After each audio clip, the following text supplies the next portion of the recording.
بلال، آج be Y سی کے رہنما ڈاکٹر مہرنگ بلوچ سمیت دیگر رہنماؤں کو کوئٹہ کے اے ٹی سی عدالت میں پیش کیا گیا۔ مزید تفصیلات سے آگاہ کیجیے۔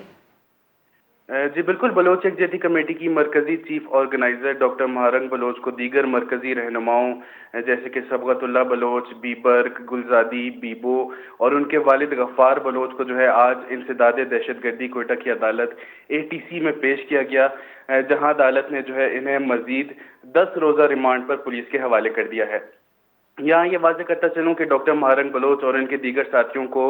3 ماہ قبل 3 ایم پی او کے تحت گرفتار کیا گیا تھا، جس کو انیشیل طور پر 1 مہینے کا ٹائم رکھا گیا تھا، جس میں وقت کے ساتھ ساتھ توسیع کی جاتی رہی، اور آج 3 ایم پی او کے خلاف دائر درخواست پر ججز پر مشتمل بورڈ کا ایک اجلاس ہونا تھا، لیکن اجلاس سے قبل ہی 3 ایم پی او کا کیس ختم کر دیا گیا اور اب انہیں دیگر مقدمات میں گرفتار کیا گیا ہے۔ عدالت میں پولیس نے بتایا ہے کہ ملزمان کے خلاف دہشت گردی کے الزامات کے تحت مقدمات درج کیے گئے ہیں، جن کی تفتیش کے لیے انہیں مزید وقت درکار ہے، جس کے پیش نظر انہیں 10 روزہ ریمانڈ پر پولیس کے حوالے کر دیا گیا ہے۔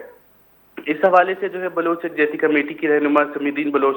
کا کہنا ہے کہ یہ صورتحال انتہائی تشویشناک ہے، جہاں سیاسی اور سماجی کارکنوں کو بغیر ٹھوس شواہد کے مقدمات میں الجھایا جا رہا ہے، جبکہ 3 ایم پی او کے تحت گرفتاریاں تو کبھی بار بار ریمانڈ کی درخواستیں، یہ تمام اقدامات اس تاثر کو تقویت دیتے ہیں کہ ریاستی ادارے